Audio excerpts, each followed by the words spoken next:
নমস্কার, সনাতন ধর্মকথা চ্যানেলে আপনাদের সবাইকে স্বাগত। আজ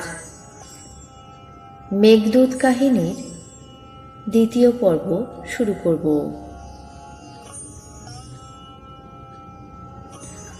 যক্ষ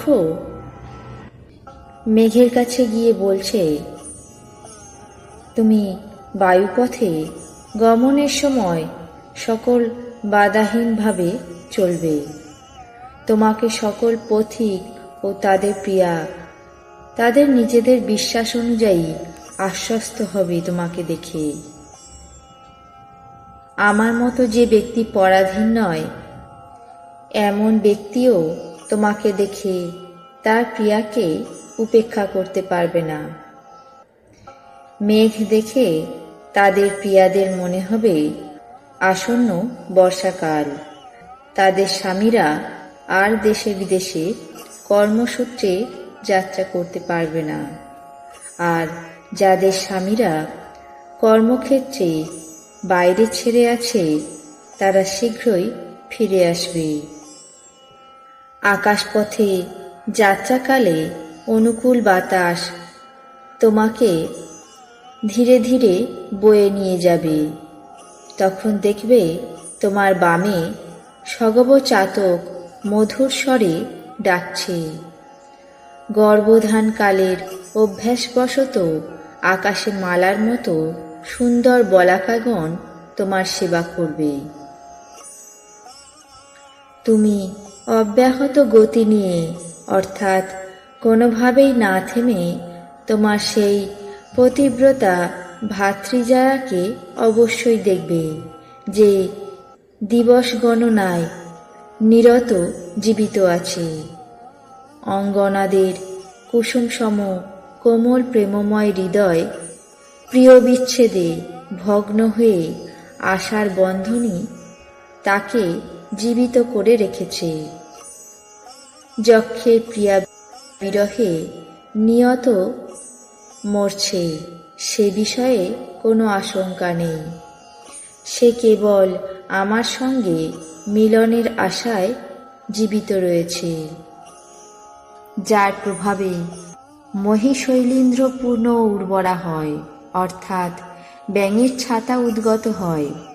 উর্বরা হয় সেই তোমার শ্রবণমুখর গর্জন শুনে মানস সরোবর যাত্রায় উৎসুক রাজহংসরা মৃণাল কিশলয় খণ্ডের পাথেয় নিয়ে আকাশপথে কৈলাস পর্যন্ত তোমার সহযাত্রী হবে।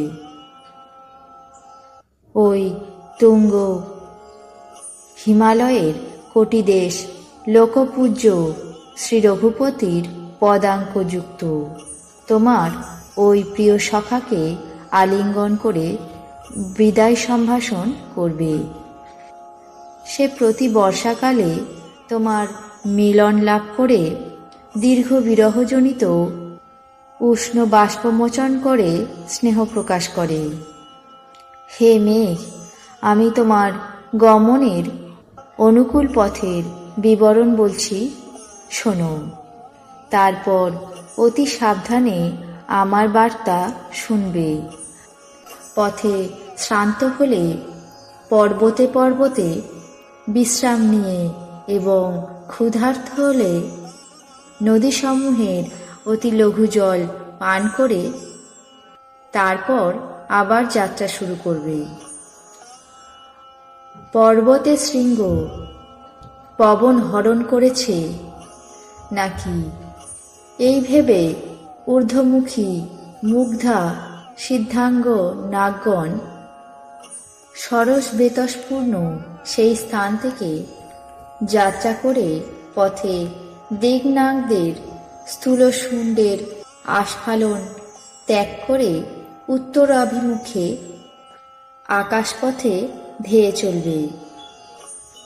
রত্নমিশ্রিত দ্যুতির ন্যায় সুদৃশ্য ওই ইন্দ্রধনুখণ্ড সম্মুখে বল্মিক স্তূপাগ্র হতে উদিত হচ্ছে। তাতে তোমার শ্যাম বপু উজ্জ্বল ময়ূরপুচ্ছভূষিত গোপবেশী ভগবান বিষ্ণুর মতো অতিশয় কান্তিমান হবে। অর্থাৎ বল্মিক গর্ভে যে সর্প বাস করে তার নিঃশ্বাস হতে রামধনু উৎপন্ন হবে এবং তোমার কান্তি শোভা পাবে।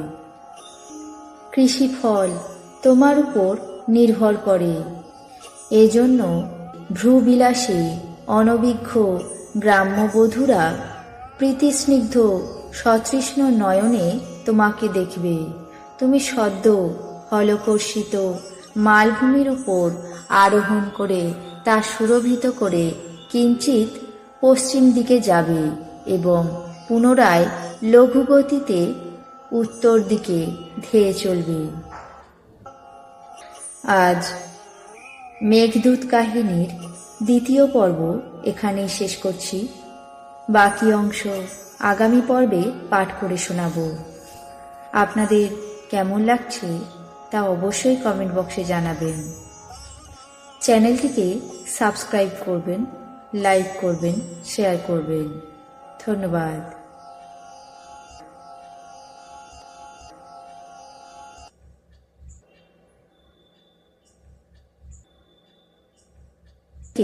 সাবস্ক্রাইব করবেন, লাইক করবেন, শেয়ার করবেন। ধন্যবাদ।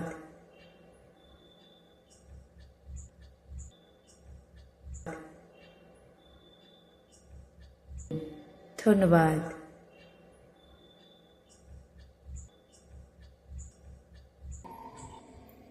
চ্যানেলটিকে সাবস্ক্রাইব করবেন, লাইক করবেন, শেয়ার করবেন। ধন্যবাদ।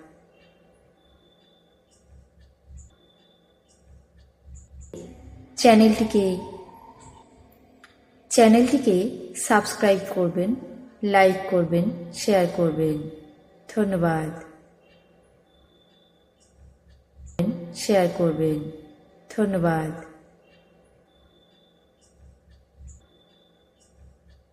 সাবস্ক্রাইব করবেন, লাইক করবেন, শেয়ার করবেন। ধন্যবাদ। ধন্যবাদ। লাইক করবেন, শেয়ার করবেন। ধন্যবাদ।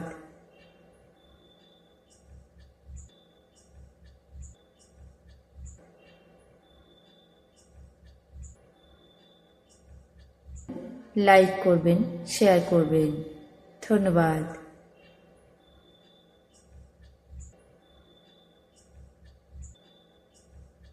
সাবস্ক্রাইব করবেন, লাইক করবেন, শেয়ার করবেন। ধন্যবাদ। লাইক করবেন, শেয়ার করবেন। ধন্যবাদ।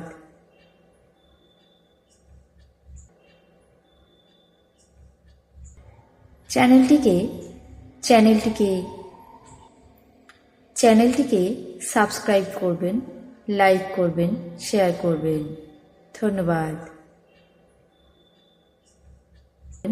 লাইক করবেন, শেয়ার করবেন। ধন্যবাদ।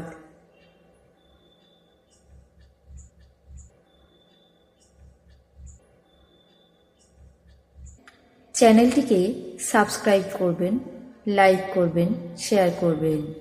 ধন্যবাদ।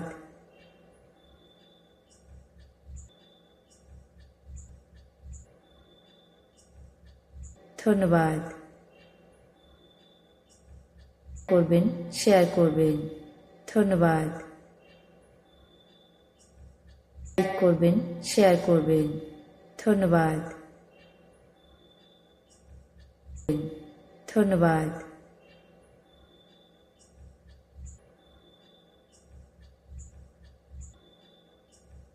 শেয়ার করবেন। ধন্যবাদ। ধন্যবাদ। ধন্যবাদ।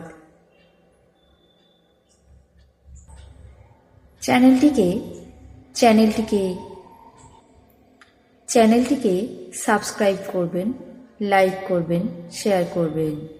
ধন্যবাদ। চ্যানেলটিকে সাবস্ক্রাইব করবেন, লাইক করবেন, শেয়ার করবেন। ধন্যবাদ। করবেন, শেয়ার করবেন। ধন্যবাদ।